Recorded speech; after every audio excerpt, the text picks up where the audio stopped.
성경 말씀은 고린도전서 2장 14절입니다.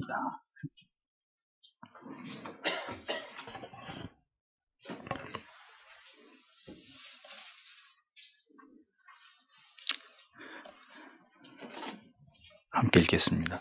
육에 속한 사람은 하나님의 성령의 일을 받지 아니하나니 저희에게는 미련하게 보이며 또 깨닫지도 못하나니 이런 일은 영적으로라야 분변함이니라. 아멘. 네. 성령께서 믿음을 우리 마음속에 드러내심, 공교롭게도 로마서에서 성령이 우리 안에서 행하시는 일과 이렇게 병행이 되는 그런 주제를 또 기독교 강요에서 다루게 됩니다. 33에서 37항까지를 해설하도록 하겠습니다. 33. 성령의 역사하심과 믿음. 타락한 인간의 지성과 마음은 언제나 헛된 것에 이끌려서 하나님의 진리를 굳건하게 붙잡는 것 자체가 거의 불가능하고 진리를 깨닫는 일에 있어서도 여전히 우매하고 어리석습니다. 말씀을 통한 성령의 조명하심과 그 능력으로 우리의 마음이 강화되고 지지되는 역사가 우리의 신앙 안에서 반드시 필요한 이유가 여기 있는 거죠. 믿음은 스콜라 철학자들의 범한 오류처럼 단순한 지적인 동의가 아닙니다. 그러니까 옳다고 믿는 것을 쫓아가는 것만으로 그것을 믿음이라고 말할 수 없다는 거죠. 기독교가 타락하고 부패했을 때 신비주의나 알미니안주의로 빠지는 것, 펠라기오스주의나 이런 것만이 문제가 아니고요. 기독교가 또 잘못된 오류에 빠질 때 나타난 현상은 주지주의에 빠지는 것입니다. 지식주의, 지성주의에 빠지는 거죠. 아는 것이 믿는 것이다. 이런 논리로 가는 겁니다. 탁월한 것을 알고 있다. 난 탁월한 진리를 알고 있다. 그럼 그게 믿음이냐? 착각이라는 거죠. 그냥 지성적인 동의가 아니라 마음으로 믿고 확신을 얻고 그 말씀을 쫓아 살아가는 게 믿음이라는 겁니다. 믿음은 심령이 깨끗해짐으로 진리의 말씀을 맛볼 수 있게 됨과 진리 속에서 믿음이 세워진다는 점에서 하나님의 특별한 선물이 아닐 수 없다고 칼빈이 얘기를 합니다. 성령은 믿음을 시작하게 하시는 분이시고 나아가 믿음을 증가시키시고 결국은 천국으로 인도하시는 분이시다. 그래서 성령의 세례를 통해서 우리 안에 들어오신 성령께서는 그렇게 우리를 구원으로 부르시고 난 다음에 우리를 그냥 방치해 두시는 것이 아니라 계속해서 우리 안에서 그 믿음을 시작하게 하시고 믿음이 증가되게 하시고 결국은 천국에 이르기까지 그 믿음을 견인해 가시는, 붙들고 가시는 그분이 성령이시라는 거죠. 그래서 사도는 디모데후서 1장 14절에서 우리 안에 거하시는 성령으로 말미암아 내게 부탁한 아름다운 것을 지키라. 그냥 내게 부탁한 아름다운 것을 지키라가 아니라 우리 안에 거하시는 성령으로 말미암아 그 성령을 통해서 그런 말이죠. 갈라디아서 3장 2절에도 내가 너희에게 다만 이것을 알려 하노니 너희가 성령을 받은 것은 율법의 행위로냐 듣고 믿음으로냐 라고 말함으로써 듣고 믿음으로 성령을 받은 것이다. 그래서 듣고 믿은 자 안은 분명히 성령이 계신다. 이 부분에 대해서 분명히 설명을 하고 있는 것을 볼 수 있습니다. 그러니까 성령은 믿음을 우리에게 전달해주는 주체이고 근원이고 원인이시라는 거죠. 그 믿음을 바탕으로 성령은 우리에게 은사를 주시기도 합니다. 우리에게 더 큰 믿음을 불어넣어 주심으로 주님의 교회를 온전히 하시는 분이시기도 하시다. 자, 그러니까 거듭난 성도는 성령과 불가분의 관계에 있잖아요. 뗄래야 뗄 수 없는 관계 속에 있단 말입니다. 그러면 답은 하나예요. 평생을 사는 동안에 어떻게 하나님을 잘 신앙할 것이냐의 문제는 이 성령과 우리가 어떤 관계로 가느냐, 결국 이 문제란 말이죠. 그래서 성령은 얘기하는 거예요. 성령을 쫓아 행하라. 성령을 근심케 하지 말아라. 영으로서 몸의 행실을 죽여라. 그러니까 우리의 모든 것을 우리 단독적으로 뭘 어떻게 하라고 하는 게 아니라 항상 성령과 더불어서 함께 성령 그러니까 줄곧 그 얘기를 하는 거예요.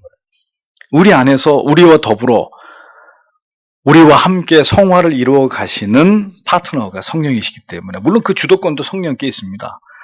근데 지난주도 설교했지만 성령이 알아서 우리의 의지에 반해서 단독적으로 성화를 이끌어 가시는 게 아니라 항상 우리 안에 감화와 감동과 죄를 깨닫게 해서 돌이킴과 우리 안에 많은 그 성령의 역사를 통해서 우리의 마음에 동의를 불러일으키시고 그렇게 살아가려고 하는 경향을 만들어내시고 그런 것들을 통해서 우리를 붙들고 성화를 이끌어 가시는 분이란 말이죠. 그러니까 결국은 이 성령과 우리가 어떤 관계 속에서 하나님을 신앙할 것이냐. 성령을 근심케 하면 계속 우리는 세상에서 곤고한 삶을 살아가게 되는 거고요. 이렇게 살기 너무 힘들고 척박하고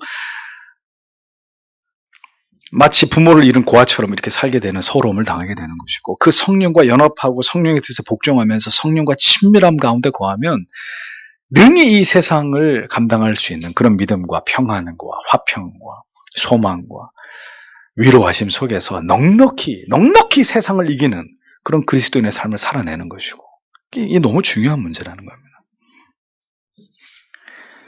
은사를 자랑할 뿐 믿음이 어린아이 같았던 고린도 교회의 그 무질서함을 답습하는 것은 절대로 지혜로운 믿음이 아니에요. 오늘날도 성령을 강조하라니까 맨날 신비주의로 가는 거고, 그러니까 나는 참 많이 보지 못했어요. 없는 건 아니겠지만 성경적으로 이 성령과 동행하는 걸 가르치는 교회, 그러니까 개혁주의적인 성령론을 충실히 이 설교를 통해서 펼쳐내고 성도들의 삶에 강조하는 이런 말씀들이 흔치 않아요, 지금 시대에. 그러니까 성령 하면 무조건 저쪽으로 달려가 버리는 거예요. 병 고치고, 은사, 귀신 쫓고, 이쪽으로 가는 거죠. 근데 그렇지 않단 말이에요, 개혁주의 성령론은요. 믿음을 우리에게 전달하시는 주체이고, 근원이고, 원인이십니다. 그 믿음을 바탕으로 성령은 우리에게 은사를 주고, 믿음을 불어넣고, 죄와 싸우게 하고, 그 믿음을 가진 자들을 불러 모아서 주님의 교회를 세워가고, 교회를 온전케 하시고, 믿음보다 더 우선되는 것은 없습니다. 여전히 은사를 주장하고 강조하면서, 그런데 성도들의 신앙은 어린아이 같은 톡하면 삐지고, 시험 들고, 은사 받았다는 사람 가운데 저는 믿음이 성숙한 사람을 거의 보지 못했습니다. 얼마나 자만하고 교만하고 자기밖에 모르고, 뻑하면은 어떤 그 분열을 일으키고 분쟁하고. 그게 왜 그렇습니까? 은사는 받았을지 몰라도 그 사람 안에 믿음이 정확하게 올바로 안착되지 않았기 때문에 그렇단 말입니다. 어린아이 같은 믿음이기 때문에. 그런 사람에게 은사가 그게 무슨 의미예요? 그게 무슨 가치예요? 방언 아니라 예언을 하거나 직통 계시를 하면 무슨 소용이 있냔 말이죠. 그게 다 부질없는 것이지만 실소를 금할 수 없는 부분입니다. 믿음을 받지 못하였다면 누구도 그리스도를 믿을 수 없습니다. 믿음을 받지 못했다면 결국 하늘의 지혜와 말씀의 비밀, 마음의 확고함을 지킬 수 없다는 것을 우리는 분명히 믿어야 됩니다.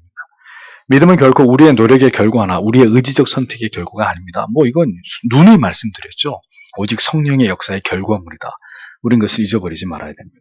그 성령의 역사에 의해서 우리는 믿음을 갖게 되는 것이고, 그 믿음이 삶 속에서 수많은 일들을 경험함으로 더 자라가고 견고해지고 더 깊이 뿌리내리게 되는 것이죠. 그래서 성령은 오늘도 하나님의 의도하신 곳으로 주의 백성들을 이끌고 가십니다. 그것을 경험하게 하고 체험하게 하고 그걸 누리게도 하고 고통을 통과하기도 하고 큰 슬픔을 당하기도 하고, 이 모든 것 속에서 우리 안에서 믿음을 만들어내시는 겁니다. 그리고 그 믿음이 더 견고해지도록 영생을 소망할 수 있는 확고한 믿음에까지 그 믿음이 이르도록 하나님이 우리의 인생을 끌고 가시는 거예요. 성령의 역사하심이 없이 우리에게 믿음이 생기거나 성립되거나 그 믿음의 성장에 나아가는 것은 절대로 일어날 수 없는 일입니다. 그렇기 때문에 죽었다 깨어나도 성도는 이 성령과의 연합, 성령의 뜻에 굴복하는, 그 성령의 뜻에 굴복하는 모든 원리는 어디 있어요? 말씀 속에.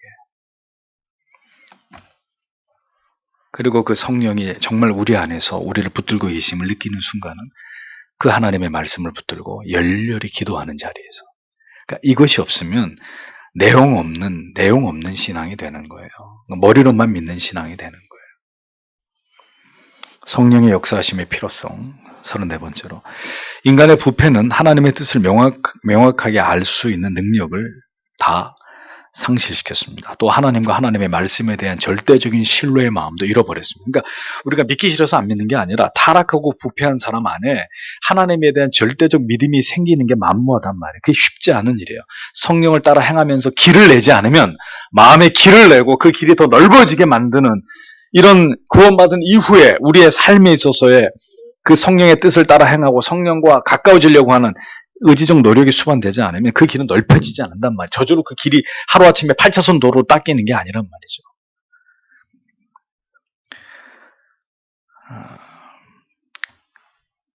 그렇게 하나님에 대한 절대적 신뢰의 마음도 잃어버렸습니다. 이렇게 타락한 인간의 분별력은 아둔해졌고 무능해졌단 말이에요. 그러므로 이렇게 무기력한 아둔함 속에 묶여있는 우리들이 그 분별하지 못하는 어리석음을 떨쳐버리는 일은 어린아이 같은 믿음을 벗어버림에 있어서 반드시 지나가야 되는 관문이 되는 거예요.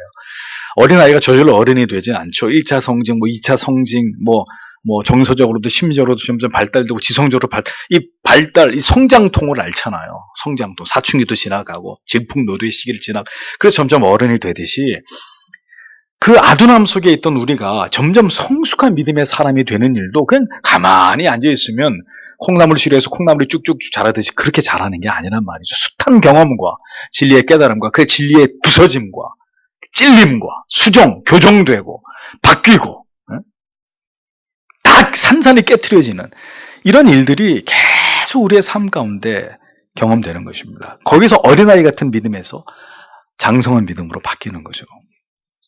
그러니까 고난이 없는 사람, 어린아이 같은 믿음인 거예요.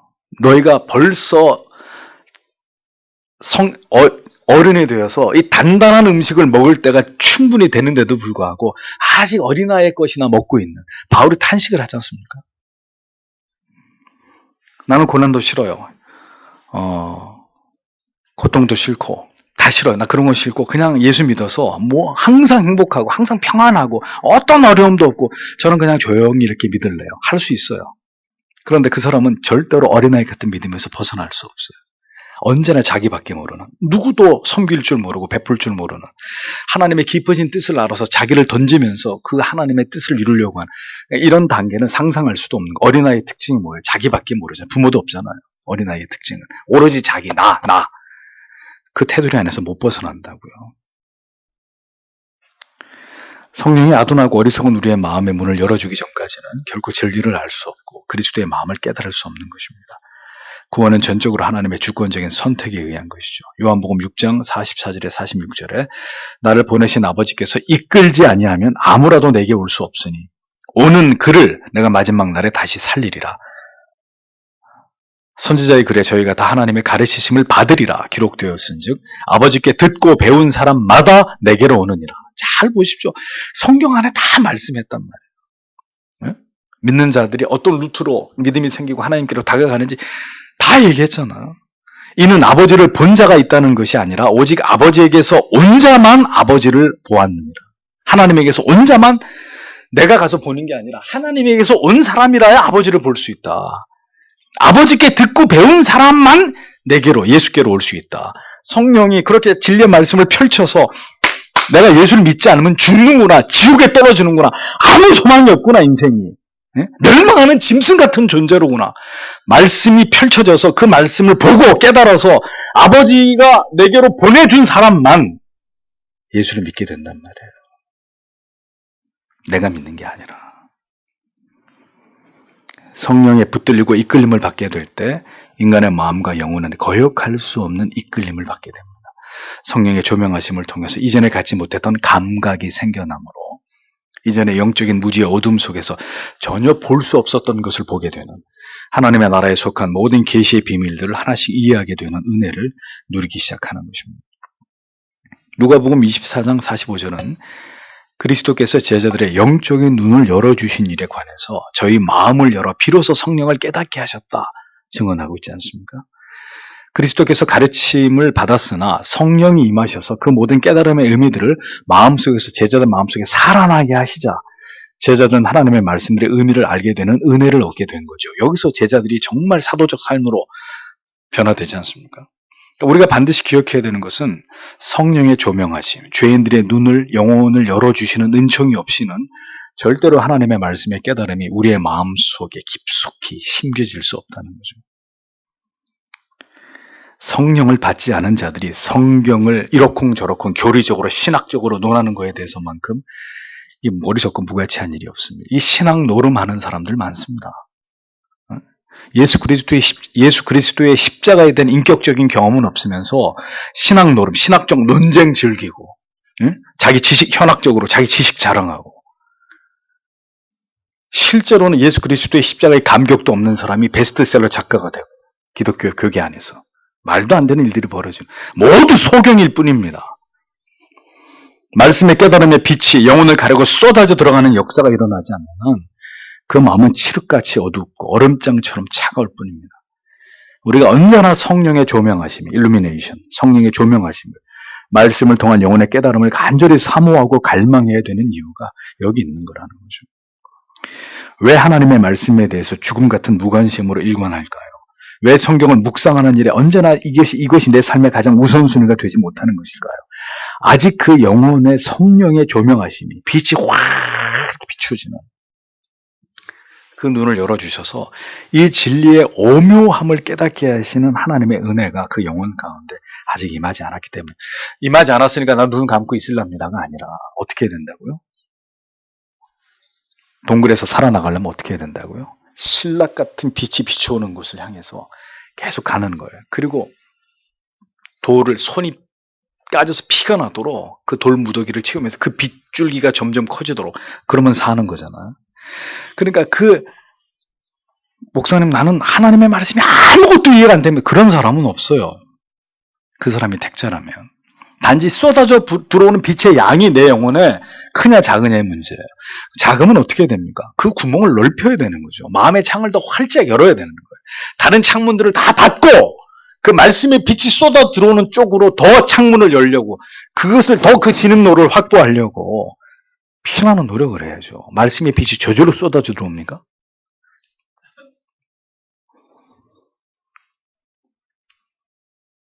우리가 언제나 성령의 조명하심을 구해야 되는, 내 눈을 열어주셔서 그 진리의 오묘함을 깨닫게 해달라고 하는 기도가 우리의 기도의 정말 중요한 부분이 돼야 되는 이유가 여기 있습니다. 여러분이 어느 날 눈이 굉장히 좋았는데 점점점 눈이 점점 안 보이기 시작해요. 이 보여지는 이 영역이 점점점 좁혀지면서 점점 눈이 안 보이기 시작한단 말이죠. 그러면 여러분이 여기 젊은 지체들이 있는데, 그러면 뭐 내 나이가 그런 나이인가 보지, 뭐가 그런 나이예요? 20대인데. 그러면 가만히 있겠어요? 뭐 이러다가 좋아지겠지 이러고 그냥 가만히 있겠냐고요. 눈이 점점 안 보이기 시작하면 어떻게 하겠습니까? 태어난 아이가 앞에서 엄마 아빠가 이렇게 해도 이 아이가 시선에 초점을 못 맞춘단 말이죠. 앞을 못 본다고요. 그럼 부모가 어떻게 하겠어요? 뭐 그러다가 좋아지겠지 이렇게 생각할까요? 우리 자녀들이 앞을 보지 못하면 여러분 어떻게 하시겠습니까? 당장에 병원에 가서 치료를 받고 뭐 모든 노력을 다해서 눈을 뜰 수 있도록 할 수 있는 모든 애를 다 쓸 겁니다.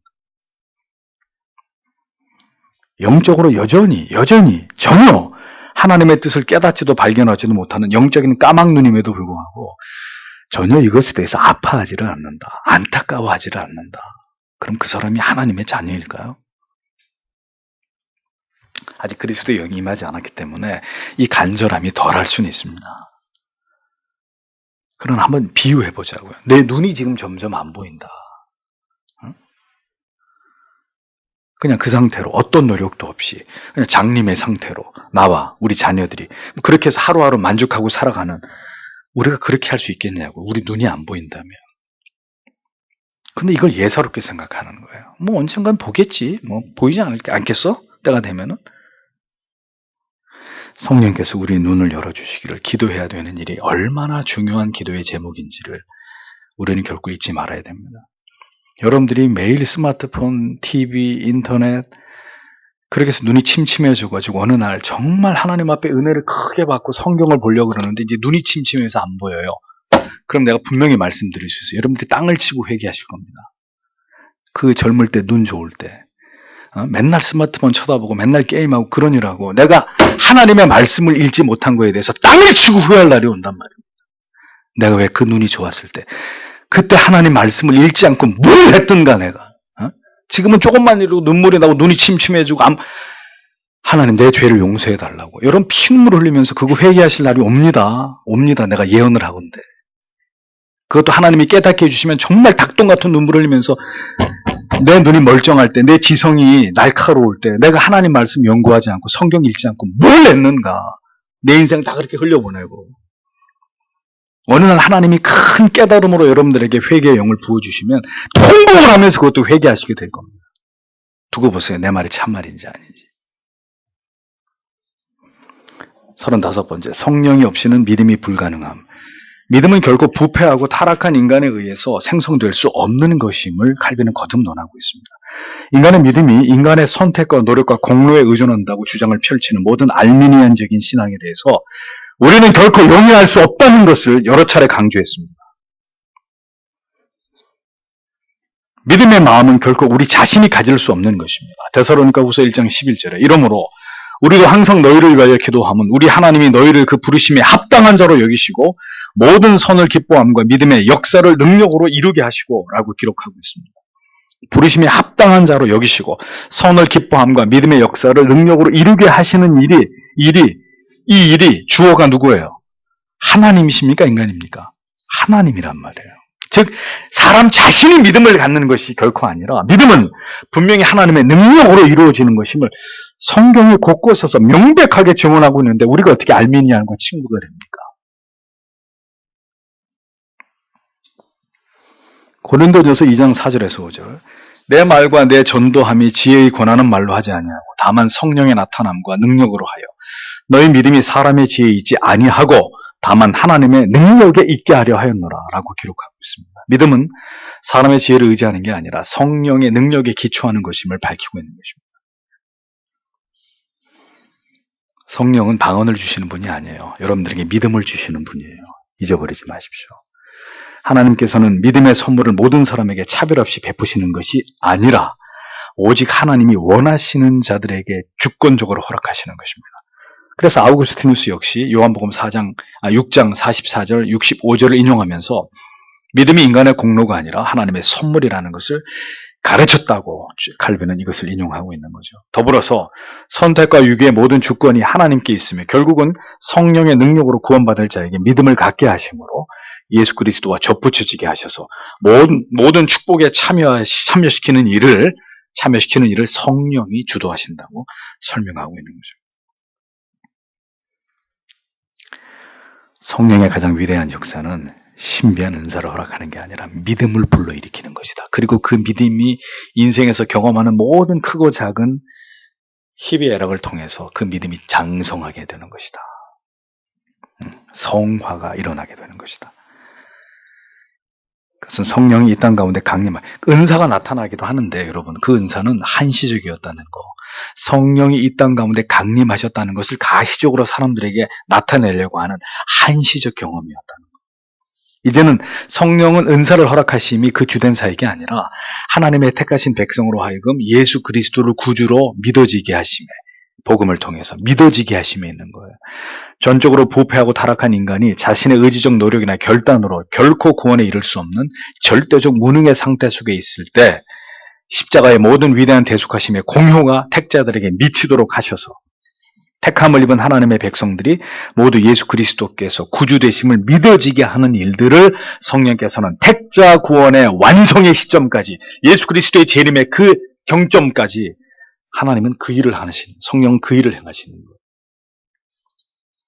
이것이 가장 중요한 성령의 하나님의 역사하심이라는 점을 칼빈은 곳곳에서 강조하고 또 강조하고 있는 것이죠. 그러므로 아직 자신에게 믿음이 생기지 않았고 그리스도를 주라 고백하지 못하는 분들은 계속해서 말씀드립니다. 진지하게, 그 여러분 잘못이 아니잖아요. 진지하게 성령께서 믿음을 주시기를 기도하셔야 돼요. 근데 그걸 안 하는 건 또 여러분의 잘못입니다. 간절히 믿음을 달라고, 그리스도가 나의 구주 되심을 믿을 수 있도록 철저하게 나의 무능과 부패의 내 실체를 보게 하심으로 그 앞에 엎드려 회개할 수 있는, 그래서 믿음을 갖게 되는 그런 생애적인 은혜를 달라고 기도하셔야 되는 것입니다. 성령께서 결국 믿어지게 하시는 은혜를 주시지 않는다면 영혼의 지옥의 불못에 떨어져서 고통당할 수밖에 없는 그것이 바로 지금 나의 처지이고 형편이고 내 남편과 내 아이들의 처지라는 것을 알고 기도해야 되는 것입니다. 그 영혼들을 위해서 간절히 뜨겁게. 36번째, 믿음은 마음의 뿌리를 내림. 하나님의 말씀이 머리에만 머무는 것은 아까도 말씀드렸죠. 믿음으로 말씀을 받아들인 상태가 그냥 지적 동의를 하고 있는 상태다. 지적 동의를 하고 있는, 탁월해, 훌륭해, 그래, 그거야. 이거는 지적으로 동의만 하고 있는 거예요. 말씀이 마음의 깊은 곳에 뿌리를 내리고 그 말씀이 모든 유혹에 저항하고 죄와 싸우고 그리고 나를 내 편한 곳에서 이끌어내선 불편한 곳에서 하나님의 뜻을 이루어가도록 만들고 견고하게 우리 안에서 죄와 싸워서 그 죄를 패퇴시키고 내 영혼과 마음을 지켜낼 수 있는, 그게 믿음이란 말입니다. 지성으로 진리를 진정으로 깨달았으면 그 지성의 깨달음은 반드시 마음의 확증에 이르게 되고, 그렇게 될 때 성령의 능력이 더 선명하게 드러나게 됩니다. 거기서 거룩하고 순결한 삶이, 하나님의 말씀에 순종하는 삶이, 거기서 희생이, 거기서 헌신이, 거기서 사랑이, 거기서 충성이 나오는 것이죠. 지성으로 하나님을 지식적으로 알고 받아들이는 것은 어려운 일이 아닙니다. 여러분들이 글을 읽을 수 있고 나보다 더 뛰어난 독해력이 있으시면 얼마든지 좋은 책 읽어내시면서 그것으로 많은 풍성한 걸 얻을 수 있습니다. 중요한 것은 하나님에 대한 하나님에 대한 아는 지식이 머리에서부터 마음에 이르기까지 마음의 확신으로 새겨지는 일입니다. 여기서 성령께서 지성으로 깨달은 것을 마음의 확신으로 이것을 끌고 내려가서 마음에 인을 쳐주시는 역사를 발휘해 주실 때 우리의 믿음은 확고하고 든든하게 세워지는 것이라고 칼빈은 분명히 밝히고 있는 것입니다. 그러므로 성도 여러분, 성령의 인치심이 여러분 영혼 가운데 일어나고 계십니까? 성령이 인을 어떻게 치는데요? 인주가 좋아, 찍어줄게, 이렇게 인을 쳐주십니까? 아니잖아요. 성령의 인치심이 어떻게 일어나요? 머리로만 아는 것으로? 아니에요. 우리의 마음의 영혼에 지워지지 않는 도장으로 찍히는데, 그래서 우리의 판단과 사고와 결정에 영향을 미치는데 뭘 통해서 그렇게 되냐고요.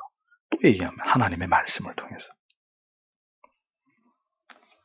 말씀을 깨달았는데 우리 영혼에 광 하고 도장이 박히는 거죠. 아, 그렇군. 아멘이다. 그렇다. 그거다. 신자의 삶을 살아가게 만드는, 그것을 이어가게 만드는 원동력이 되는 것이다. 만약에 그러한 역사가 일어나고 있지 않다면 아직 우리의 믿음은 지성으로 하나님을 이해하고 있는 정도에 그치고 있는 것일 뿐이다. 여러분, 가슴의 도장이, 그래서 그리스도인의 삶을 살아내게 만드는 의지로,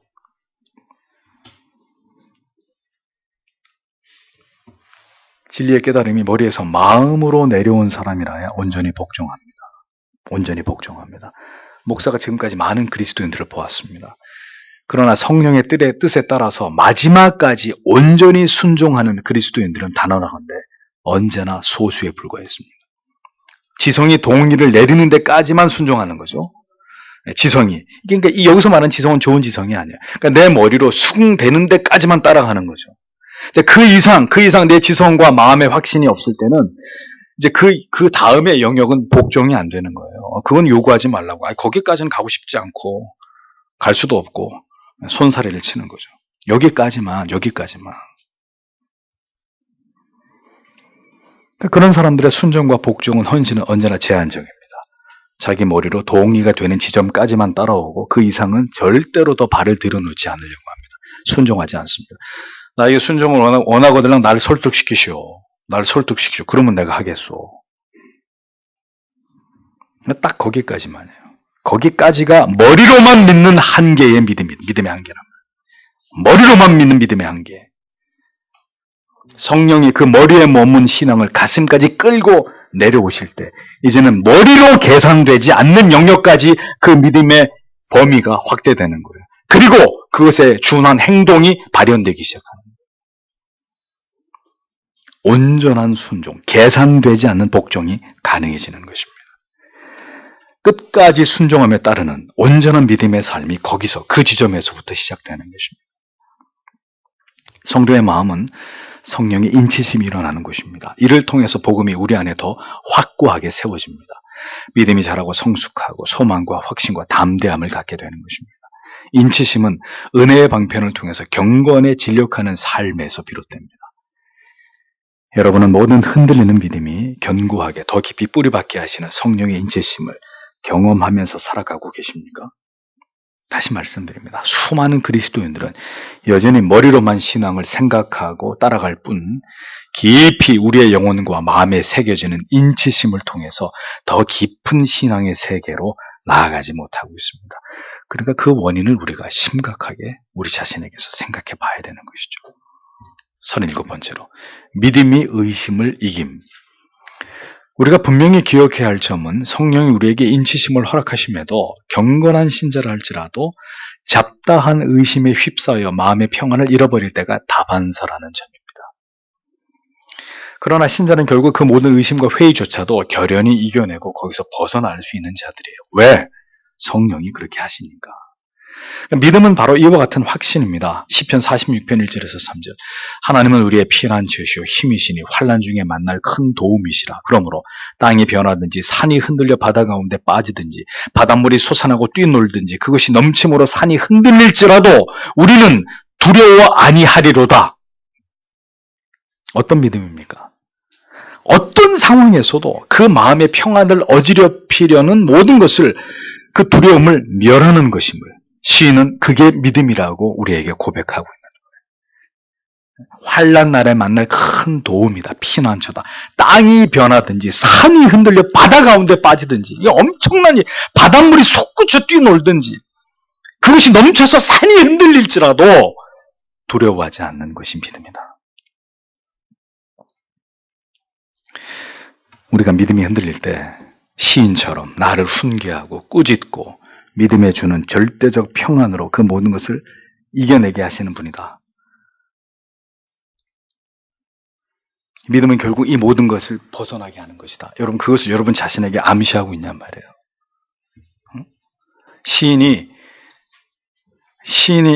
시편의 많은 고백들이 자기 자신에게 하는 말들이 많이 등장하잖아. 나의 영혼아, 어찌하여 낭망하느냐? 하나님을 바라라.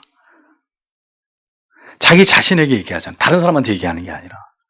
하나님에 대한 모든 지식과 깨달음을 어떤 순간에는 자기 자신에게 외치고 적용시키고, 그래서 그 믿음으로 그 상황을 이겨내도록 자기한테 얘기하잖아요. 우리도 믿음이 흔들릴 때 시인처럼 그렇게 나를 훈계하고 꾸짖고 나를 그 말씀 위에 딱 붙들어 세우고 요동치 아니하리로다. 내 마음에 확증되고 확정되어 싸우니, 이렇게 하면서 우리가 그렇게 우리의 믿음이 있음을 드러내고 있냔 말이죠. 그냥 후수 무너져 버리고 떨어져 버리고 미끄러져 버리는 길로 가는 것은 아니냔 말이죠. 내가 누워 자고 깨었으니 여호와께서 나를 붙드심이로다.